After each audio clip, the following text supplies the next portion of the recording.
இது ரொம்ப ஆபத்தான நிலை. நாம இந்த மாதிரி தர்பியா நிகழ்ச்சியா பயான் நிகழ்ச்சியா தர்பியா என்ற வார்த்தையினுடைய அர்த்தத்தை விளங்கி கொண்டாலே இந்த நிகழ்ச்சிக்கு வரக்கூடிய ப்ரிப்பரேஷனே வேற மாதிரி வரும். பயான்னா விளக்கம் உரையை நிகழ்த்துவாங்க, அதை நாம கேட்போம் போவோம். ஆனா தர்பியா என்பது என்ன தெரியுமா?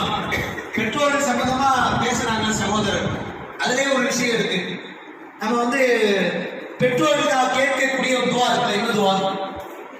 ரப்பி இருக்கோமா ஐயா, இதுக்கு என்ன அர்த்தம்? ஆமா, அது அந்த ரப்பையானி இருக்குல்ல, சிறு வயதில் எங்களை பராமரித்தார்களே, அந்த இது ரொம்ப ஆபத்தான நிலை. நாம இந்த மாதிரி தர்பியா நிகழ்ச்சியா பயான் நிகழ்ச்சியா தர்பியா என்ற வார்த்தையினுடைய அர்த்தத்தை விளங்கி கொண்டாலே இந்த நிகழ்ச்சிக்கு வரக்கூடிய ப்ரிப்பரேஷனே வேற மாதிரி வரும். பயான்னா விளக்கம் உரையை நிகழ்த்துவாங்க, அதை நாம கேட்போம் போவோம். ஆனா தர்பியா என்பது என்ன தெரியுமா? பெற்றோர்கள் சம்பந்தமா பேசுறாங்க சகோதரர், அதுலயே ஒரு விஷயம் இருக்கு. நம்ம பெற்றோர்களுக்காக கேட்கக்கூடிய ஒரு துவா இருக்கு. என்ன துவா? ரப்பி இருக்கோமா ஐயா, இதுக்கு என்ன அர்த்தம்?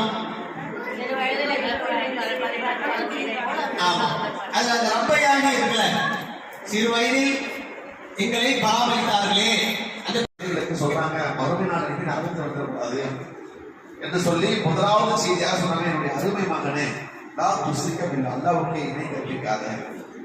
இந்த சிற்க அதாவுல் அலீம், அல்லாவுக்கு இணை கற்பிப்பது என்பது மாபெரும் அநீதியும் அக்கிரமமாகும். சாதாரண செயல் கிடையாது.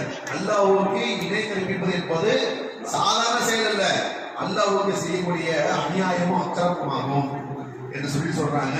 தொழுகையை நிலைநாட்டுகிறாங்க. என்ன பண்ணுங்க? தொழுகையை நிலைநாட்டுகிறாங்க. நன்மை ஏவி தீமையை தடுக்கிறாங்க. சின்ன பிள்ளை கூப்பிட்டு என்ன சொல்றாங்க பாருங்க. இதெல்லாம் நம்ம சொல்லிருக்கோமா? நீ தொழுகை சில முகங்களை நரகத்தை போட்டு புரட்டுவார்.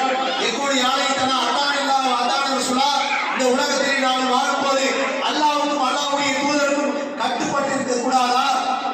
இன்னார் சாதனத்தினா ஒப்புகிறானா? எங்களுடைய முன்னோர்கள் எங்களுடைய மூதாதையர்களை வெளியெடுக்கிறாங்களே மகனோட சபீரா, அதனால அவர் வெளியெடுக்கப்பட்டு விட்டோமே.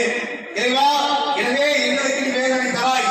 அந்த எங்களை வெளியெடுத்தாங்க அவங்களுக்கு 2 மடங்கு வேதனை தான் படப்படா. தீமை பாவம் பண்ணால் எல்லாம் சரி சமம் தான். அன்பு கட்ட வேண்டும். இன்னைக்கு நம்மளுடைய அன்பு எப்படி இருக்கு? பிள்ளைங்க சேட்டை பண்ணிட்டு இருப்பாங்களா? நம்ம என்ன பண்ணுவோம்?